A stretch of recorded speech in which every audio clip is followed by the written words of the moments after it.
Semuanya, saya Dinda, peserta Latsar CPNS Kementerian PU tahun 2025. Setelah mempelajari nilai berakhlak ASN, saya merasa bahwa nilai yang paling dekat dengan diri saya adalah nilai berorientasi pelayanan yang saya dapatkan dari pengalaman kerja sebelumnya sebagai petugas pelayanan publik di salah satu unit kerja Kementerian PU. Saat itu saya banyak berinteraksi dengan masyarakat untuk mendengarkan keluh kesah permasalahan mereka dan tak jarang juga menerima kritikan. Namun dengan menerapkan bersikap responsif dan budaya 5S sangat membantu saya dalam menghadapinya. Dan saya belajar bahwa dengan memahami permasalahan dari sudut pandang dan kepentingan masyarakat akan sangat membantu kita dalam menentukan solusi paling tepat. Oleh karena itu, saya akan berusaha untuk mengedepankan kebutuhan masyarakat dan melayani dari hati sesuai dengan tugas dan fungsi yang saya emban nantinya. Halo semuanya, perkenalkan saya Diko Novan Milenio. Saya CPNS dari Balai Besar Wilayah Sungai Sumatera 8.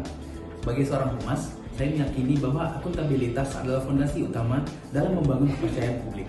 Di era digital yang penuh dengan keterbukaan ini, masyarakat menuntut informasi yang tidak hanya cepat, tetapi juga benar, jelas, dan dapat dipertanggungjawabkan.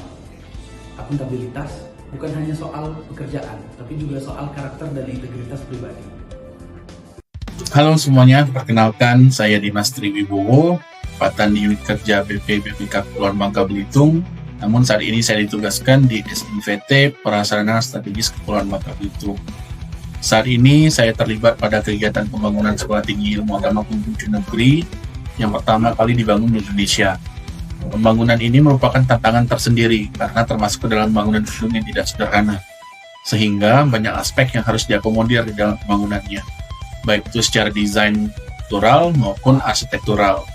Ini merupakan hal baru yang mengharuskan saya untuk meningkatkan kompetensi diri agar dapat memahami kebutuhan struktur dan juga arsitekturnya yang tetap mencerminkan identitas nilai keagamaan Konghucu itu sendiri, sehingga dapat menghasilkan output yang memenuhi standar teknis pendidikan yang inklusif dan juga berkelanjutan dalam jangka panjang.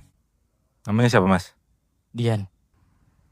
Mas bisa kasih kata-kata buat CPNS yang lagi latsar sekarang? Bisa, Mas. Sudah siap kata-katanya? Sudah. Kata-kata hari ini, Mas Dian. Dalam kebersamaan kita temukan kekuatan. Dalam perbedaan kita temukan keindahan. ASN yang harmonis adalah cermin pelayan publik yang beradab dan bermartabat. Sinergi bukan sekedar bekerja sama, tapi saling menguatkan demi Indonesia yang lebih baik.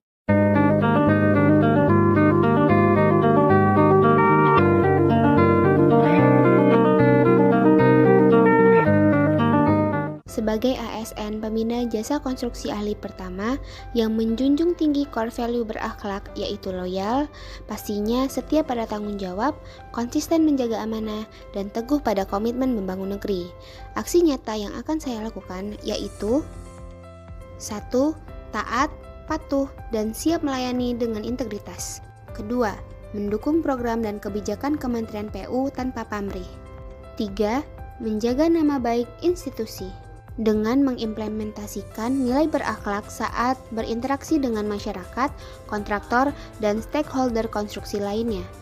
Loyalitas saya sebagai CPNS bukan hanya pada seragam dan jabatan, tetapi pada misi besar Kementerian PU, membangun infrastruktur Indonesia dengan kualitas, keadilan, dan keberlanjutan.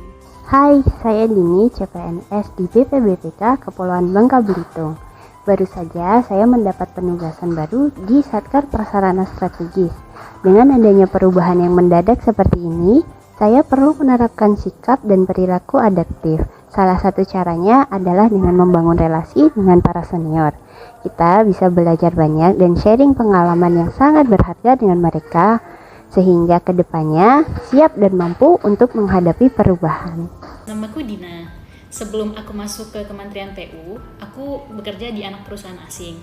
Nah, di sana sikap kolaboratif itu jadi rule yang nomor 1. Nah, dulu setiap hari tuh aku harus tektokan dengan tim di Australia lewat Microsoft Teams sama Outlook. Nah, kolaborasi sama teman-teman di luar negeri itu juga dibantu sama software BIM yaitu Autodesk Revit. Pengalamanku yang dulu berkolaborasi dengan banyak orang itu berguna banget sih ternyata. Apalagi pas kerja kelompok kayak waktu latsar sekarang. Harapanku sih nextnya bisa mempertajam lagi skill BIM, terutama Revit yang bisa dipakai kolaboratif di Kementerian PU ini.